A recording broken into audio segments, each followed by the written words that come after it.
Are you behaving correctly? Welcome back to the iWealth podcast. And today we're talking with Mr. Brad Connors about behaving not like a naughty child. Well, maybe like a naughty child maybe. in some people's cases, but being a disciplined investor. Yeah. It's a spin on the words, Matt, but it's also so true. Like 28 years of being in this business, you just have to behave correctly when it comes to your investments, and when it comes to your portfolio, and then when it comes to your planning. In times like this where we see the markets, I just see it all the time where people get irrational. They're taking a look at their portfolio and the market being down, or their statement at the end of the year, and say, oh my God, I have to get out of them. I just have to get out.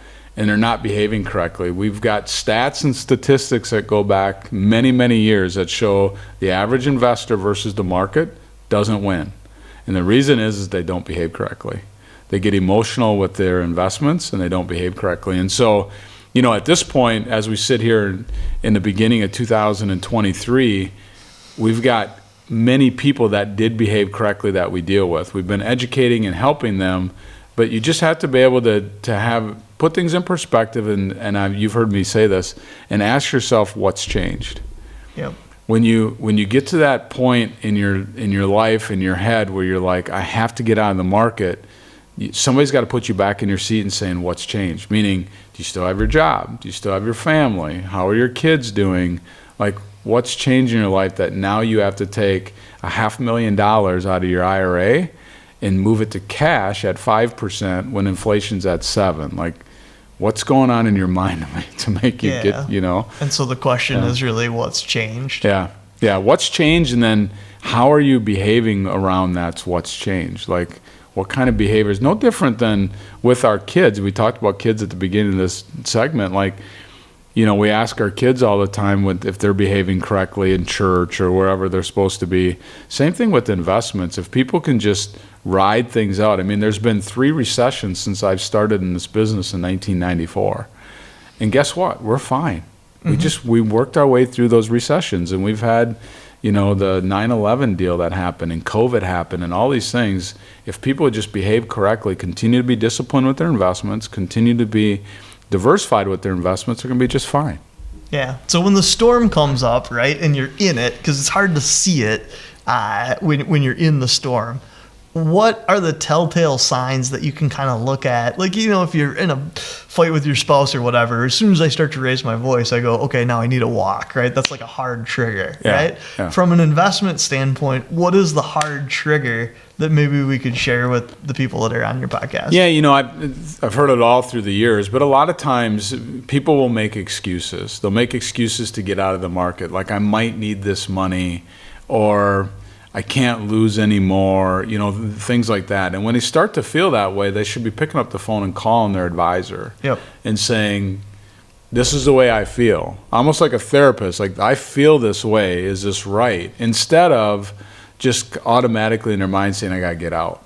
They should just rationalize it with someone else and talk through it, because most of the time it's not rational. Like, I can name 1 or 2 times where it made sense for somebody to get out based upon what was going on in their life. Like, they're going to build a house coming up or something like that, or they needed to get some money out for some business reason. Deal But it's normally for taking money out. Yep. It never has been about, I just got to get out of the market because the market's not good. Yeah. They feel that way.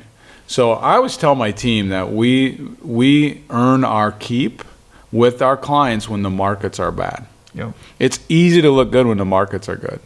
When the markets are bad, we have to hold people's hand, and we have to be accountable, and we have to be rational and have empathy and help them through it. So we're I guess, the prize fighter, we're the guy in the corner that's helping them when they come in from each round, and just helping them be okay with life and with their investments. So, yeah. And sometimes it does feel like a fight, Mm-hmm. Especially if you have family things that are going on, or even with health stuff going on. Yeah. Then it really, really quickly can go from making financial decisions to feeling like you're in a fight, but really you're fighting with something that's health related. Yeah. And then how does that impact your investments? Right. And that's where the coach part. Yeah. And you have stuff that happens with your career, stuff that happens with your family, but number one, the news. Really? The news cycle that's going on today that's so divisive. Yeah. That turn on any of it. I don't Yep. care what channel, what side of the aisle you're on. Turn on any of it. And it's all garbage. And it's Yep. all to get you. If it bleeds, it leads. It all is to get you revved up. And that sometimes translates to this world's going to hell. I need to get out of the market because it's never going to get any better. Yeah. That's kind of the news cycle we're in. And I hate to use that word, but that's how people feel. And so we've had a lot of conversations about turn off the news. Just shut it off for a while and get your head straight. Go for a walk. I like that. Exactly.